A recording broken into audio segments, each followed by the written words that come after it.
ఆలయంలో ప్రవేశించండి అందరూ, స్వాగతం సుస్వాగతం యేసు నామంలో. మీ బ్రతుకులో పాపము కలతలా, మీ హృదయంలో బాధలో కన్నీరా, మీ కన్నీరంతా తుడిచివే రాజు యేసు కోసం. ఆలయంలో ప్రవేశించండి అందరూ, స్వాగతం సుస్వాగతం యేసు నామంలో.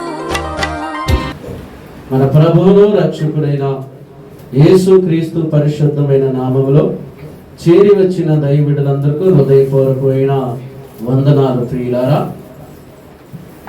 దైవ వాక్యంలోకి వెళ్ళే ముందు మనం జాగ్రత్తగా కూర్చోవాలి, జాగ్రత్తగా దేవుడి వాక్యాన్ని మనం వినాలి. ప్రియులారా, దయచేసి వచ్చే ఆదివారం యెహోషువకు ఒక పని చెప్పాలనుకుంటున్నా. ఒక ప్రింటింగ్ ఫ్లెక్సీ, ఒక చిన్న ఫ్లెక్సీ తయారు చేసి దయచేసి మీ సెల్ ఫోన్లు స్విచ్ ఆఫ్ చేయండి అనేది వచ్చే ఆదివారం కల్లా యెహోషువ అది చేసి ఎంట్రన్స్లోనే పెట్టాలి. దయచేసి మీ ఫోన్లో స్విచ్ ఆఫ్ చేయండి. ఎందుకంటే మన వాక్యం వినాలని ఇంట్రెస్ట్ ఉండేది, పాటలు పాడాలని ఇంట్రెస్ట్ ఉండేది, ప్రార్థన చేయాలని ఇంట్రెస్ట్ ఉండేది. ఈ ఇంట్రెస్ట్లో ఏదైనా ఒక ఫోన్ వచ్చింది అనుకోండి, మనకి ఏమైందంటే మన మైండ్ సెట్ మారిపోద్ది, మన ఆలోచన మారిపోద్ది, దేవుడు నడిపింపు మారిపోద్ది, దేవుడి యొక్క ప్రణాళిక కూడా మారిపోద్ది. దయచేసి మీ మంచి కోరు చెప్తున్నాను, వచ్చేటప్పుడు మీ ఫోన్లు ఇంటికాడ పెట్టుతే ఇంకా మంచిది. దేవుడి కంటే మనకి ఇది ముఖ్యంగా. ఈరోజు దేవుడు మాటలు ఒక్కసారి మనం విందాం. లూకాసు సువార్త 21వ అధ్యాయము 37వ వచనం పంచుతున్నారు. కింద చూద్దాం ఇప్పుడు.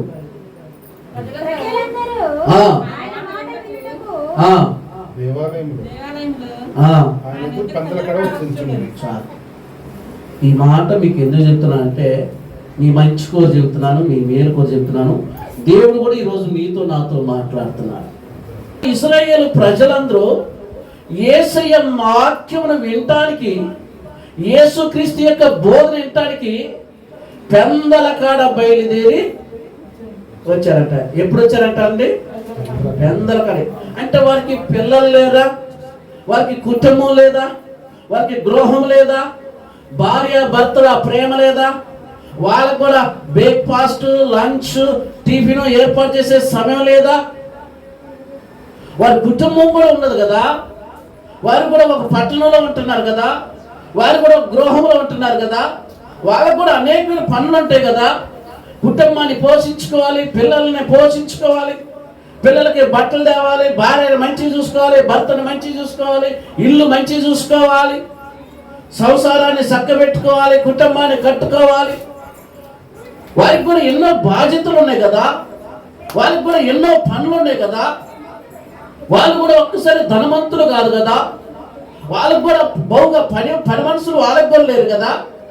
మనలాంటి మనుషులే, మనలాగే జీవించిన వారే, మనలాగే దేవుని నమ్ముకున్న వారే, మనలాగే దేవుని ఆరాధించేవారే, మనలాగా దేవుడు ప్రార్థించేవారే అయినప్పటికీ వారి యొక్క జీవితంలో ఏంటంటే ఇంటి పనులు పక్కన పెట్టారు, వంట పక్కన పెట్టేశారు, బట్టలు ఉతకడం పక్కన పెట్టేశారు.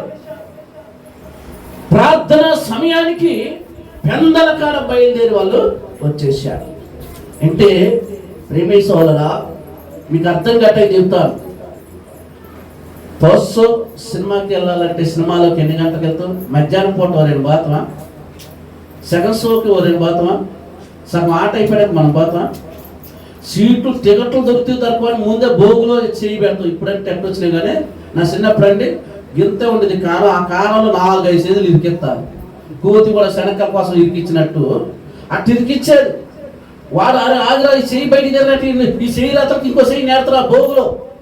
అటు చేతులు బెండిన వాళ్ళు ఉన్నారు, ఏళ్ళు ఎరగొట్టుకున్న వాళ్ళు ఉన్నారు, సక్కాలు చించుకున్న వాళ్ళు ఉన్నారు, చెప్పులు చెప్పుకున్న వాళ్ళు ఉన్నారు, పై జేబులో పై డబ్బులు దొంగతనం చేసేవారు ఉన్నారు ఆ భోగులోనే.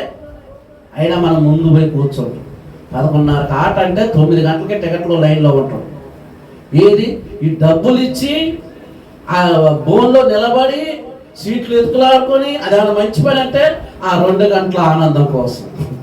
అందుకండి ఆ 2 గంటల ఆనందం కోసమే వాడు ఇల్లు నిలిచిపెడతారు, పిల్లల్ని నిలిచిపెడతారు, కుటుంబాన్ని నిలిచిపెడతారు. ఒరే ఫోన్ చేస్తే నేను చాలా బిజీగా ఉన్నానని చెబుతారు. తెలియగలిగిన వాళ్ళు ఏం చేస్తారంటే సినిమాలో పోయి స్విచ్ ఆఫ్ పెడతారు. అసలు ఏది శుభ్రమైన పని. నా ప్రియమైన సహోదరి సహోదరులారా, దైవ వాక్యం మనకి ఏం చెప్తుందంటే, నిజంగా నువ్వు దేవుని ప్రేమిస్తే, నిజంగా దేవుడు వాక్యం మీద నువ్వు ఇష్టం ఉంటే, నిజంగా దైవ మందిరాన్ని నువ్వు ప్రేమిస్తే, దేవుడు సంఘాన్ని ప్రేమిస్తే, మళ్ళీ చెప్తున్నాను ప్రియులారా, ఇది నరేంద్ర పాస్టర్ గారి సంఘం కాదు, నరేంద్ర గారి మందిరం ఇది కానే కాదు, ఇది దేవుని సంఘం. చెప్పండి కదా ప్రీవియస్, ఇది దేవుని సంఘం, దేవుని యొక్క స్థలం.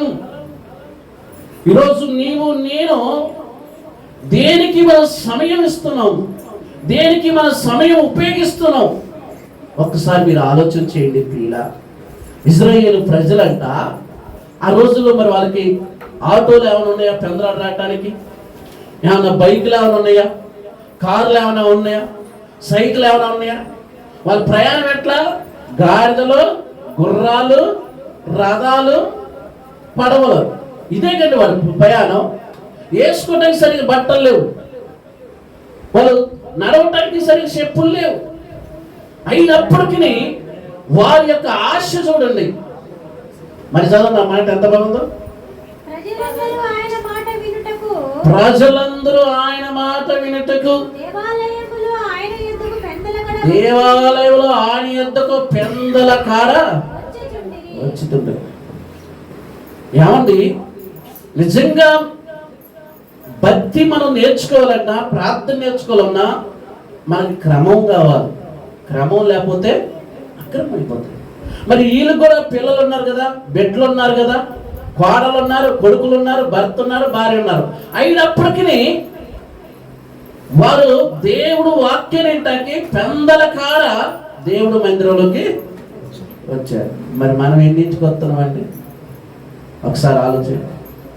బిజీ అయిపోతున్నాం ఏమండి. అందుకని చాలా మంది అంటారండి, చర్చి దగ్గర ఉన్నోడికి రావడం మనసు ఒప్పదు కానీ అంటే ఎక్కడి నుంచి వచ్చినోడికి మాత్రం భయం ఉండిద్ది అంట. ఎందుకంటారు? అమ్మో దూరం కాబట్టి తొందరగా పోవాలంటాడు. దగ్గర ఉన్నాడు పోదావులే, ఇంకా మైక్ సభ్యుడు రాలేదు కదా, ఇంకా అమ్మగారు ప్రార్థన పెట్టలేదుగా, ఇంకా అయ్యగారు ప్రార్థన పెట్టలేదుగా, ఇంకా గ్రూప్లో అసలు ఇంకేమి వాక్యమే రిలీజ్ కాలేదు కదా. ఈ పోదాలు అనేది పోదా అనేది ఈలో వంట తిరిగింది. ఆయన మరి కూరు పట్ల తినకాసి ఏముంది, కూరు పట్ల ఇంకేమొచ్చింది ప్రార్థన. నిజంగా మనం భక్తిలో ఎదగాలి ప్రియులారా. ప్రార్థనలో మనం ఎదగాలి, సంఘములో ఎదగాలి, ఆత్మీయలో ఎదగాలి, విశ్వాసంలో ఎదగాలి, పరిశుద్ధతలో ఎదగాలంటే నీవు నేను క్రీస్తు కోసము ముందుగా ఆయన సన్నిధికి మనం రావాలి. ఎందుకు ఈ విషయం చెప్తున్నా తెలుసా ప్రియులారా? హైదరాబాద్ నుంచి బెంగళూరుకి పోతున్న బస్సు ఏమండి మధ్యలోకి వెళ్ళిపోయినాక హఠాత్తుగా యాక్సిడెంట్ అయింది. అక్కడ హైదరాబాద్లో ప్రయాణం చేసే వాళ్ళు అందరూ అనుకున్నారు కదా బెంగళూరు వెళ్ళిపోతాం, ఎవరి జాబ్లో వాళ్ళు, ఎవరి ఇల్లు వాళ్ళు, ఎవరి పనులు వాళ్ళు. ఏమండి దీపావళి పండగకి సెలవులకు వచ్చారు, తిరిగి బెంగళూరుకి వెళ్తున్నారు. కానీ వాళ్ళకి మధ్యలో ఒక ప్రమాదం జరిగిందని వాళ్ళకి ఎవరు ఊహించలా, ఆ బస్సు డ్రైవర్ కూడా ఊహించలా. అలా ప్రయాణం చేసే వాళ్ళు అందరూ మంచి నిద్రలోకి వెళ్ళిపోయారు. అందరూ నిద్రలోకి వెళ్ళిపోయినాక ఇంచుమించు ప్రియుల ఒక అర్ధరాత్రి టైంలో ఒక బైక్ దొరుకున్న ఆయన ఫుల్లుగా మందు దాగిపోయి ఉన్నాడు. ఎప్పుడైతే ఆ బండి యాక్సిడెంట్ అయిందో ఆ బండి ఎప్పుడైతే కింద ఆ బండి కింద బస్సు పోవటం వల్ల ఆ బండి యొక్క పెట్రోల్ ట్యాంక్ ఓడిపోవటం, పలిగిపోవటం వల్ల, పెట్రోల్ కారటం వల్ల ఆ బస్సు ఎమ్మటనే మంటలు రావటం వల్ల డ్రైవర్ మాత్రం దూకి వెళ్ళిపోయాడు. వీళ్ళందరూ నిద్రలోకి వెళ్ళిపోయాడు. అది పెద్ద బస్సు, ఏసీ బస్సు, కింద తంత పై తంత అందరూ నిద్రలోకి వెళ్ళిపోయారు. ఎప్పుడైతే ఈ మంటలు వచ్చినాయో, పొగలు వచ్చినాయో ఒక వ్యక్తి జాలి కలిగిన ఒక వ్యక్తి చూసి రాయి తీసుకున్న అర్థాలు మలగొట్టి కొంతమందిని కాపాడాడు, కొంతమందిని మాత్రం కాపాడలేకపోయాడు. మీ తెలుసో తెలియదు, ఆ బస్సులోనే ఒక ఫ్యామిలీ చిన్న పిల్లలు మంటలోనే కాలిపోయారండి. వాళ్ళు వేసుకున్న బట్టలు, అక్కడ గాయపడ్డవారు కానీ చనిపోయిన వారిని చూస్తే చాలా దుఃఖం వచ్చిందండి. ఇదేనా మన జీవితం? ఇదేనా మన బతుకు? ఈ బతికే 60, 70, 80 సంవత్సరాల జీవితంలో ఎప్పుడు ఎక్కడ ఏం జరుగుతుందో తెలియని పరిస్థితి, ఎక్కడ ఏమైతుందో తెలియని పరిస్థితి, ఎవరు వచ్చి మనం చంపుతారో తెలియదు, మనం ఎవరిని వెళ్ళి చంపుతారో తెలియదు, ఎక్కడ యాక్సిడెంట్ అయిందో తెలియదు, ఎక్కడ ఏ రోగం వచ్చిందో తెలియదు, ఎప్పుడు ఏది అటాక్ అయిందో మనకి తెలియదు. కన్ను మూసి కన్ను తెరిచే కల్లా బస్సులో అగ్ని గంధకములుగా మంటలు మండిపోయినాయండి, పగలు మండిపోయి. అక్కడ బ్యాగులు తీసుకునే పరిస్థితి లేదు. వాళ్ళు తెచ్చుకున్న లగేజీ బస్సు టైర్లతో అన్నిటితో కాలిపోయింది.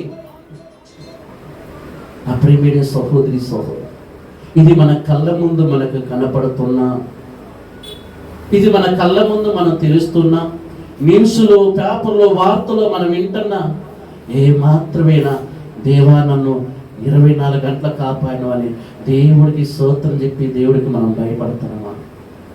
ఏమంటే మీకు ఒక మాట చెప్తానండి, చాలా జాగ్రత్తగా నిద్రలో పండుకున్న వారు, నిద్రలోనే చనిపోయిన వారు చాలా మంది ఉన్నారండి. అంటే తనకు తెలియకుండా తానే నిద్రలోనే తనకు ఆటో అటాక్ ఏదో ఒకటి వచ్చి మరణించిన వారు ఉన్నారు. ఎందుకు ఈ విషయం చెప్తున్నానంటే, దేవుడు మన అవయవాలన్నిటినీ అమర్చిండు. ఏ అవయం కూడా ఖరాబు కాకుండా, ఏ అవయం కూడా ఆగిపోకుండా, ఏ అవయం కూడా బ్లాక్ కాకుండా దేవుడు ప్రతి అవయాన్ని మనకి ఎంత చక్కగా ఉంచి, దేవుడు మనకి బలాన్నిచ్చి, శక్తినిచ్చి, ఆవిష్కారాన్ని పొడిగించి, ఆరోగ్యం ఇచ్చిన ఆ దేవుడికి ఆ వాక్యం మనం వినటానికి, ఆయన సన్నిధిలో రావటానికి ఎంత పెందరకాడ మనం వస్తున్నాం. ఒక్కసారి ఆలోచన. ఈరోజు నా పని ఆ పని ఈ పని అని ఉరుకులు పెడతామే. నీకు జ్వరం వచ్చి మూల పడితే నువ్వు చేయగలుగుతావా? ఒక్కసారి ఆలోచించి. ఈరోజు అన్ని టెన్షన్స్ పెట్టుకుంటున్నాం మనం, అన్ని పనులు పెట్టుకున్నాం మనం, అన్ని ఒత్తులు పెట్టుకున్నాం మనం, అన్ని బాధ్యతలు పెట్టుకున్నాం మనం. అన్నిటిని పెట్టుకొని చివరికి మనం ఏమైపోతున్నాం అంటే పరలోకమందున్న దేవుడికి దూరం అయిపోతాం ఈ పనులన్నింటిలో పడి. ఏమండి, బెంగళూరుకి హైదరాబాద్కి మధ్యలో బస్సు, ఇక్కడ బయలుదేరినప్పుడు బస్సు ఎంత అందంగా ఉందో కానీ మధ్యలో పోయినాకండి రిమ్ములు, అద్దాలు ఏమీ కాదు, మధ్య అయిపోయిందండి. ఒక్కసారి మనం ఆలోచన చేయండి. ఆ బస్సులోనే మనం ఉంటే ఏమండి, ఇవే కావాలి ఎన్ని జరిగినాయో తెలుసా ప్రేమ సహోదరు? చాలా జరిగినాయి. చాలా మంది ఫోటోలు గోడ మీదకి ఎక్కింది. మన ఫోటో ఎక్కట్లేదంటే దేవుడికి ఇంకెంతగా మనం దేవుని స్తుతించాలి. ఒకసారి ఇంత కడప నొప్పికి తట్టుకోలేవే, తలనొప్పికి తట్టుకోలేవే, కాళ్ళ నొప్పులకి తట్టుకోలేవే. అసవంటిది దేవుడు నిన్ను ప్రేమించి నీకు ఆరోగ్యం ఇచ్చి ఆయన బిడ్డగా, ఆయన కుమార్తెగా, కుమారుగా ఆయన కొరకు నువ్వు బతకాలని ఆయనకి అవకాశం ఇస్తుంటే నువ్వు ఆ అవకాశాన్ని ఎలా ఉపయోగించుకున్నావు ఒక్కసారి వినండి ప్రియులారా. మళ్ళీ చదువు, నా మాట ఎంత బాగుందో. ప్రజలందరూ ఆయన మాట వినుటకు దేవాలయంలో ఆయన ఎద్దుకు ఉందండి. టైం పెట్టిందా? పెందల కాడ వచ్చేసారంట. మనం టైం పెడతాం. కరెక్ట్గా 10:30 కల్లా ప్రార్థన ప్రారంభించబడుతుంది. కరెక్ట్గా 1 గంట కల్లా ముగించబడుతుంది. ఇప్పుడు ప్రేమ సహోదరా, మనం ఒక టైం పెట్టుకున్నప్పుడు దాన్ని ఏం చేయాలి? సిస్టమేటిక్గా అందరూ పాటించాలి. మనం పాటిస్తే వచ్చే కొత్త వాళ్ళు కానీ పాత వాళ్ళు కానీ ఏంటంటే దాన్ని పాటిస్తారు. అవునా కదా? దాన్ని అనుసరిస్తారు. ఒక టయానికి మనం ప్రార్థనకి వెళ్ళాలి, ఆ టైం కల్లా ముగించబడింది. ఎందుకనంటే మనం క్రమం లేకపోతే మనకేమైపోతే పెందరకాడ వచ్చిన వాళ్ళకి వీళ్ళకి దేవుడు ఏమంటాడు తెలుసా ప్రియులారా?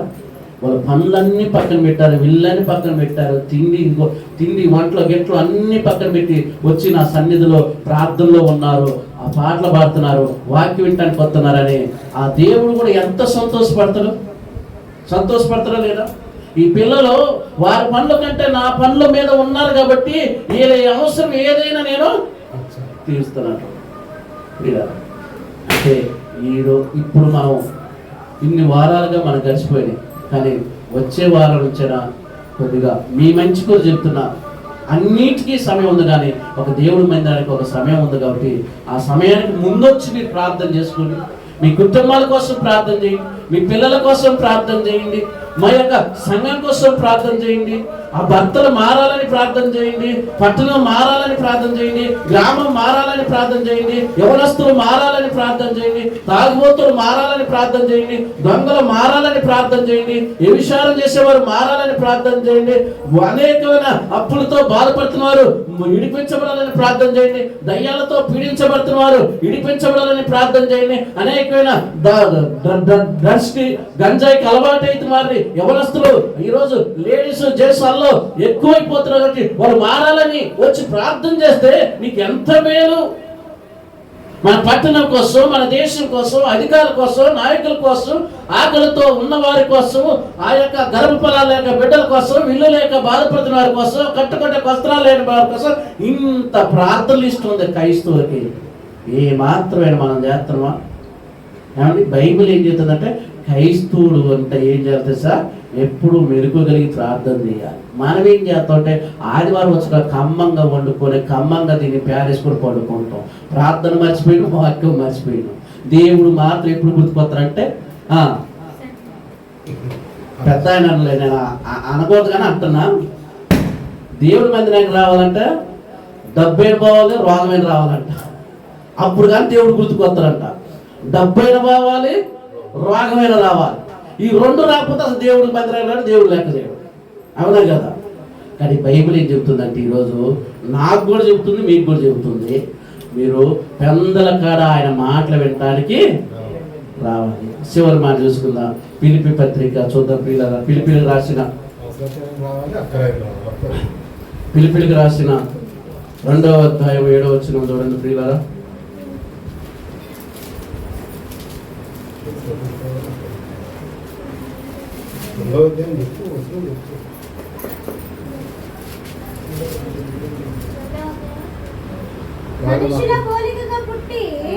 అది కాదు 12 కాగా నా ప్రియుల మీరు ఎల్లప్పుడూ విధేయులై అది కాదు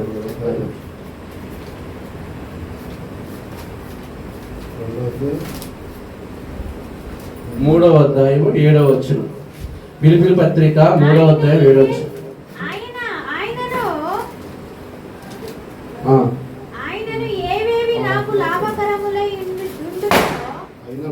అంతే. ఏ లాభకరమై ఉన్నాయో వాటిని క్రీస్తు నిమిత్తము చాలు.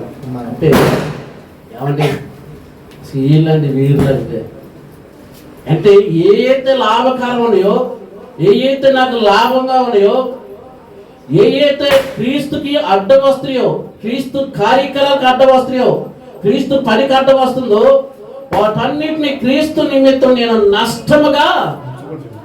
నష్టముగా ఎంచుకున్నాను. ఆదివారం రాగానే మనకి పూలు ఎక్కువ ఎత్తానంటారు, ఆదివారం రాగానే అనేకమైన పనులు ఉంటాయి అంటారు, ఆదివారం రాగానే మనకి కిరాయిలు దొరుకుతుంటాయి, ఆదివారం రాగానే అనేకమైన పనులలో మనం బిజీ అయిపోతుంటాం. దేవుడు ఏమంటాడంటే ఈరోజు క్రీస్తు నిమిత్తం నేను నాకు వచ్చే లాభం అంతా కూడా నష్టము. మనం ఎప్పుడైనా అట్లా నష్టపోయినామండి చెప్పండి? ఎప్పుడైనా మనం నష్టపోయిన వారికి ఉన్నామా? క్రీస్తుని ప్రేమ సహోదరా, క్రీస్తుని మనం ఏం చేయాలంటే చదువు కింద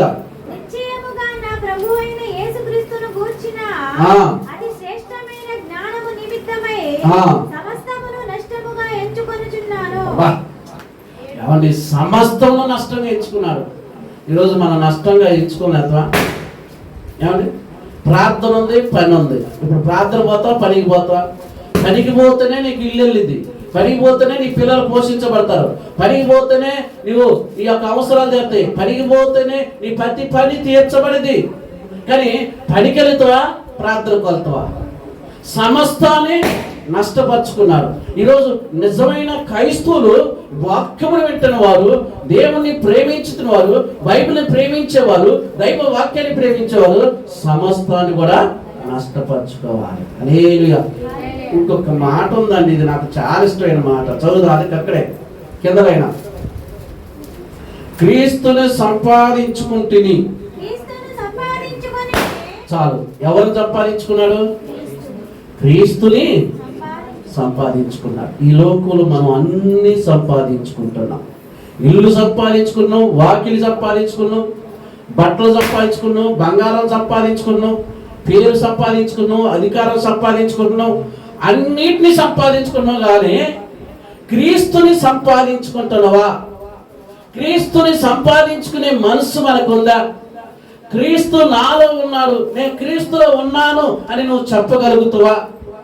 ఈరోజు నువ్వు సంపాదించుకుంది అంత చూసి నువ్వు మర్చిపోవచ్చు, లేక నీ వెనకున్న బ్యాక్గ్రౌండ్ చూసి నువ్వు మర్చిపోవచ్చు, నీ వెనకున్న ఫలాలు చూసి నువ్వు మర్చిపోవచ్చు, నీ వెనకున్న డబ్బులు చూసి నువ్వు ఎర్రవేయవచ్చు, నీకు అధికారం ఉన్నాను అధికారాన్ని బట్టి నువ్వు ఎర్రవేయవచ్చు. కానీ దేవుడు అంటున్నాడు ఈరోజు వీటన్నిటిని పెంటతో దేవుడు పెంచాడు. ఎంతేంటి? పెంటతో సమానం. అదే ఇలా కోర్టు ఉన్నోడు ఏమంటే సరిపోవట్లేదండి, ఏమంటే హాస్పిటల్లో డాక్టర్ గారు కాళ్ళ మీద పడుతున్నారండి. కోట్లు ఉన్నాయి అని బ్రతికాడా? హల్లెలూయా. ఈరోజు ప్రియులారా, ఏమండి అద్దాల బిల్డింగ్లో ఉన్నోడికి నిద్ర పట్టదు, కానీ చిన్న పాకలో ఉండి గోంగూర పసితో తిన్నోడు కూడా చల్లగా నిద్ర పట్టిద్దండి. అక్కడ ఏసీ ఉంది అద్దాల మేడలో, కరెంటు పోతే మళ్ళీ కరెంటు పోకుండా బ్యాటరీలు ఉంటాయి, ఫ్యాన్లు ఉంటాయి, జనరేటర్ ఉంటుంది, ఫ్యాన్లు ఉంటాయి, ఏసీలు ఉంటాయి. అయినా వాడికి నిద్ర పట్టదు, టెన్షన్. ఎందుకంటే ఏ దొంగోడు ఏమాత్రో ఉలికిపాటు. పాకలో ఉన్నోడికి ఏమీ చింత లేదు, ఏమి చింత లేదు. కానీ ఈరోజు ఏమంటే బైబిల్ ఏం చెప్తా సార్, నిజమైన క్రైస్తవుడట చింతించకూడదంట. ఈరోజు ఎంతమంది చింతించేవారు, ఎంతమందిని విచారించేవారు, ఎంతమందిని మనీపడేవారు, ఎంతమంది గురిగేవారు, ఎంతమంది సరిగేవారు. నిజంగా నేను క్రీస్తుని సంపాదించుకున్నాను, క్రీస్తుని నేను ధరింపజేసుకున్నాను, క్రీస్తు వాక్యం నా ఇంట్లో ఉంది, క్రీస్తు వాక్యం నా హృదయంలో ఉంది, క్రీస్తు వాక్యంలో నా పిల్లల్ని పెంచుతున్నాను అని నువ్వు చెప్పగలుగుతావా? ఈ లోకంలో ఏది సంపాదించుకున్నా అన్నీ ఇక్కడ విడిచిపెట్టి వెళ్ళిపోవాల్సిందే. ఏది సంపాదించినా ఇక్కడ విడిచిపెట్టి వెళ్ళిపోవాలి. కానీ క్రీస్తుని సంపాదించుకున్నవరకు ఆ క్రీస్తు నీ కొరకు పరలోకంలో మంచి గొప్ప విందు జరిగిస్తాడు. మంచి విల్లు కట్టబోతున్నారు. ఎవరికైనా పరలోకాన్ని ఇస్తాడంటే, ఎవరికైనా పరలోక పట్టణంలో రావటానికి అవకాశం ఇస్తాడంటే క్రీస్తుని సంపాదించుకున్న వారు, క్రీస్తు ప్రేమను కలిగిన వారు, క్రీస్తు గుణాలను కలిగిన వారు, క్రీస్తు కార్యాలను నెరవేర్చవాలి, క్రీస్తు యొక్క కార్యక్రమంలో పాల్గొనవాలి, క్రీస్తు కొరకు సమస్తాన్ని నష్టముగా ఎంచుకునేవారు, క్రీస్తు కొరకు ధనాన్ని ఇచ్చించేవారు, క్రీస్తు కొరకు సువార్త సభలు పెట్టేవారు, క్రీస్తు కొరకు అవమానాలు పొందిన వారు. ఈ లోకంలో ఎన్ని ఇబ్బందులు పడ్డా, ఎన్ని నిందలు పడ్డా, ఎంత గాయపడ్డా, ఒక్కరోజు సరిపోయినాక ఆ మనిషికి ఎంత ప్రశాంతంగా పరలోకంలోకి వెళ్ళిపోతున్న తెలుసా ప్రియులారా? పరలోకమందున్న కన్న తండ్రి చూసే భాగ్యం ఉంది. అవునా కదా? ఇప్పుడు మన రాష్ట్ర ముఖ్యమంత్రి గారు మన కాడికి వస్తే మనకి ఎంత సంబరంగా ఉండిద్దండి, ఎంత సంతోషపడతాం. వామ్మో నా ఇంటికే వచ్చిండు, ఎంతమంది ఇల్లు ఉన్నాయి కానీ మనం పొంగిపోతాం. ప్రియుల పెన్సిల్ ఎంత కడతాం అంటే ఇంట్లో డబ్బులు లేకపోయినా పక్కింట్లో కానీ వడ్డీ తెచ్చే పెన్సిల్ పెద్దగా కడతాం. ఆయన వస్తున్నాడు అని ప్రియుల. కానీ క్రీస్తే నీలోకి వస్తే ఏమని ఈ లోకాన్ని నువ్వు జయించగలుగుతావు.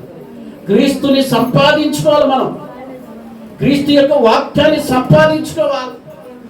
అందుకని మళ్ళీ చెప్తున్నా, క్రైస్తవులుగా మెలుకోగలిగి మనం ప్రార్థన చేయాలి. ప్రియుల ఈరోజు నువ్వు ఏది ఫలాలు సంపాదించినా, ఆస్తి సంపాదించినా, బంగారాలు సంపాదించినా, నువ్వు ఎన్ని సంపాదించినా ఈ లోకంలో నువ్వు ఉన్నంతసేపు అవి నీకు ఉపయోగపడతాయి. కానీ నువ్వు ఉన్నంతసేపే అవి నీకు ఉపయోగపడతాయి, కానీ అవి నీకు ఉపయోగపడితే నువ్వు వాటికి ఉపయోగపడతావు. కానీ ఒక్కసారి కన్ను మూస్తే నేను ఇంట్లో కూడా ఉంచరు, బయట కూర్చోబెడతారు. ఇంట్లో ఉంచుతారని సరిపోయిన నానా ఏసీ రూమ్లో ఇష్టంగా కట్టుకున్నాడు, మంచి బెడ్రూమ్లో కట్టుకున్నాడు, డబుల్ కట్ మంచం కాసేపు ఉంచుతావా, దేశపై బయట పెట్టి కాళ్ళకి కాబట్టి రెండు ముక్కులో దూది పెడతాం, రెండు కాళ్ళకి బంధం కడతాం, కదలకుండా ఉంటాడు. ఆ చచ్చిపోయినోడికి ఇంకేం కలుగుతాడండి? అంటే ఏడో పాకలో బజాట్లో పెడతారు. ఎంత ఆస్తి సంపాదించిండో, ఎంత బంగారం సంపాదించిండో, ఎంత పలుకుబడి సంపాదించిండో, ఎంత హోదాని సంపాదించిండో, చచ్చిపోయినాక 6 అడుగులు గొయ్యి తప్ప రెండోది ఏమన్నా? ఇదే కంటే మన జీవితం. అదే క్రీస్తుని సంపాదించుకుంటే ఈ లోకంలో మనకి గ్యారెంటీ లేదు. కాబట్టి ఎప్పుడైనా ఒకరోజు కథముయ్యాల్సిందే. కాబట్టి ఏదో ఒక రోజు మన ఇంట్లో నుంచి మనం వెళ్ళిపోవాల్సిన వారం. కాబట్టి క్రీస్తు కొరకు మనం కష్టపడాలి, క్రీస్తు కొరకు మనం సంపాదించుకోవాలి. నేను మళ్ళీ చెప్తున్నాను ప్రియులారా, మనం ఈ లోకంలో అద్దెకు వచ్చిన వారం, పర్మనెంట్గా ఉండేవారం కాదు. అద్దెలంటే తెలుసు కండి, అద్దెలంటే తెలుసు కదా. మనకు వారి వాండర్ వచ్చి వెళ్ళిపోవాలంటే వెళ్ళిపోవాలి. ఇప్పుడు వాండర్ మన యేసయ్యే. ఆయన పని చేస్తే కొద్ది ఉంచుతుంది, పని చేయకపోతే ఏం చేస్తాం? తీసేస్తాం. అవునా కదా? తీసేస్తాం లేదా? ఎంత ప్రేమతోనో చెట్టు 100 రూపాయలు పెట్టి కొనుక్కొచ్చి వేసినాడు. ఎన్నిసార్లు నీళ్ళు పోసినావు, ఎన్నిసార్లు ముందు పెట్టినావు, ఎన్నిసార్లు ఏమిసినా జాంకాయలే కాయట్లేదు. నీకేమనిపించింది ఇప్పుడు? పర్వాలేదులే అని నవ్వుతావా? ఏం చేస్తావు? ఎరక కొడవలు తీసుకొని కింద మొదల కాని నరుగుతావు. మళ్ళీ ఏం చేస్తావు? మొదల కాని నరుగుతావు. మీకు ఎట్టుంటే మరి దేవుడికి ఎట్టుండ?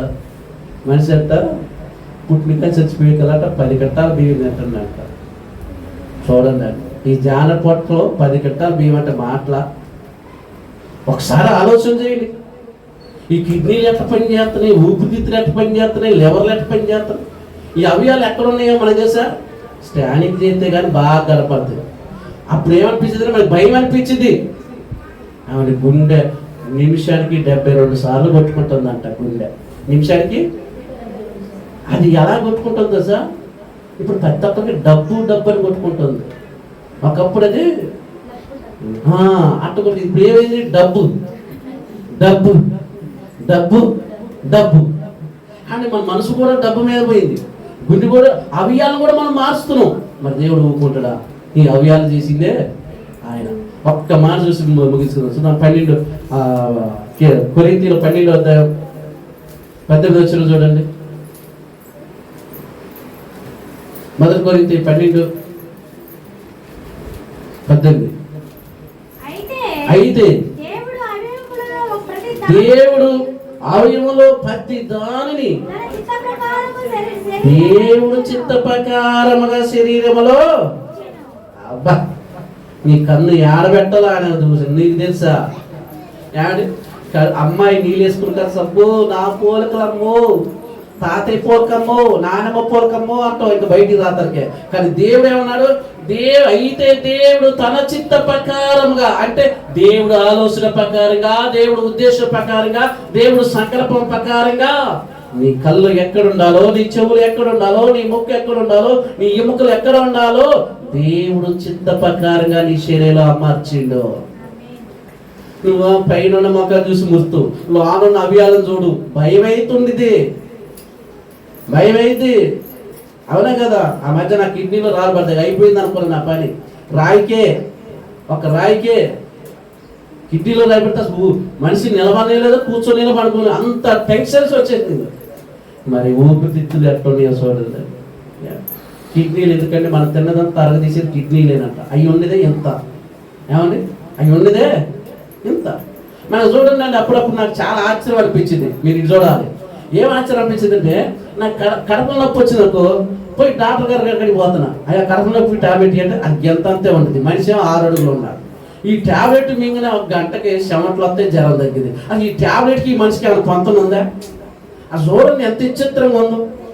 అందుకని దేవుడు చెప్తున్నాడు, మన శరీరంలోనంట తన ఇష్ట ప్రకారంగా ఉంచినట. తన ఇష్ట ప్రకారంగా ఎందుకు వచ్చిందంటే, ఆయనకి ఆయనకి నువ్వు దీవెనకరంగా, ఆయనకి మహిమకరంగా బతకాలి. ఇప్పుడు మన పిల్లగాని ఏం చేస్తున్నాం అండి చెప్పండి? అరే నాన్న ఇలా సంపాదిస్తున్నాడు, అరే అమ్మ ఇలా కష్టపడుతుంది, మనం కూడా అలా ఉండాలిరా, మనం మంచిగా బతకాలరా, మంచిగా చదువుకోవాలరా, కాలేజీలో వెళ్ళినా, స్కూల్కి వెళ్ళినా ఎటువంటి గొడవలు వద్దురా, ఎటువంటి అల్లర్లు వద్దురా, మనం మంచిగా బతకాలరా, మన మీద నిందుండొద్దురా, మన మీద మర్చొద్దురా, మన పట్లాటొద్దురా, సవాసాలు వద్దురా, సింధులొద్దురా, తాగుడొద్దురా, మనం పద్ధతిగా బతుకుతామని తల్లిదండ్రి తన బిడ్డలకి తన కొడుకులు చెబుతారు. అంతే కదండి?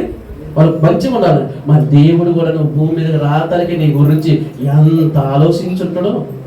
అవునా కదా? నువ్వు 3వ నెలలోనే బాగా ఆలోచన చేస్తావు.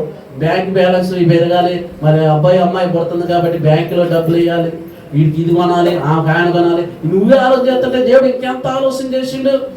అందుకనే ప్రేమ సోదరుడా, ఈ జీవితం శాశ్వతమైనది కాదు కాబట్టి నేను 3 విషయాలు చెప్పాను. దేవుడు వాక్యం వినడానికి వాళ్ళు పెందల కాడ వచ్చారు. వాళ్ళ పనులు పక్కన పెట్టారు, క్రీస్తు పనిలో వాళ్ళు ఉన్నారు. రెండోదిగా అపోస్తలుడైన పౌలు చెప్తున్నాడు, క్రీస్తు నిమిత్తం సమస్తాన్ని నేను నష్టంగా ఎంచుకున్నాడు.